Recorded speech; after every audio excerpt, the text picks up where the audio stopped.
Ecclésiaste. Chapitre 7. Une bonne réputation vaut mieux que le bon parfum, et le jour de la mort, que le jour de la naissance.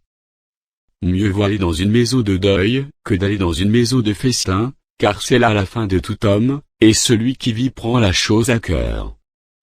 Mieux vaut le chagrin que le rire, car avec un visage triste le cœur peut être content.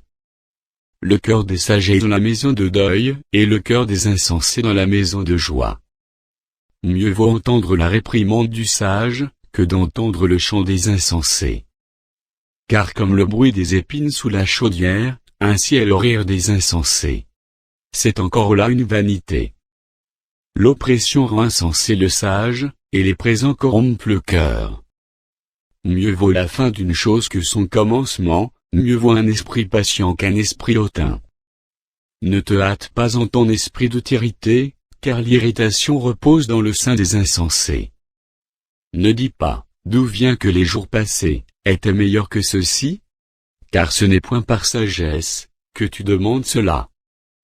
La sagesse vaut autant qu'un héritage, et même plus pour ceux qui voient le soleil. Car à l'ombre de la sagesse on est abrité comme à l'ombre de l'argent, mais un avantage de la science, c'est que la sagesse fait vivre ceux qui la possèdent. Regarde l'œuvre de Dieu, qui pourra redresser ceux qui l'a courbé? Au jour du bonheur, sois heureux, et au jour du malheur, réfléchis. Dieu a fait l'un comme l'autre, afin que l'homme ne découvre en rien ce qui sera après lui. J'ai vu tout cela pendant les jours de ma vanité. Il y a-t-il juste qui périt dans sa justice, et il y a-t-il méchant qui prolonge son existence dans sa méchanceté? Ne sois pas juste à l'excès, et ne te montre pas trop sage. Pourquoi te détruirais-tu? Ne sois pas méchant à l'excès, et ne sois pas insensé. Pourquoi mourrais-tu avant ton temps? Il est bon que tu retiennes ceci, et que tu ne négliges point cela, car celui qui craint Dieu échappe à toutes ces choses. La sagesse rend le sage plus fort que 10 chefs qui sont dans une ville.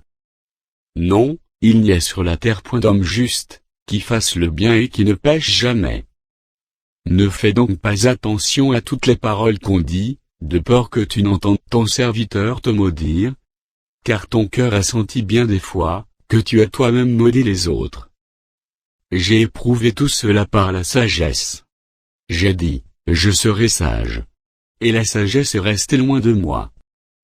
Ce qui est loin, ce qui est profond, qui peut l'atteindre? Je me suis appliqué dans mon cœur à connaître, à sonder, et à chercher la sagesse et la raison des choses, et à connaître la folie de la méchanceté, et la stupidité de la sottise. Et j'ai trouvé plus amère que la mort la femme dont le cœur est un piège et un filet, et dont les mains sont des liens. Celui qui est agréable à Dieu lui échappe, mais le pécheur est pris par elle. Voici ce que j'ai trouvé, dit l'Ecclésiaste, en examinant les choses une à une pour en saisir la raison. Voici ce que mon âme cherche encore, et que je n'ai point trouvé. J'ai trouvé un homme entre 1000, mais je n'ai pas trouvé une femme entre elles toutes. Seulement, voici ce que j'ai trouvé, c'est que Dieu a fait les hommes droits, mais ils ont cherché beaucoup de détails.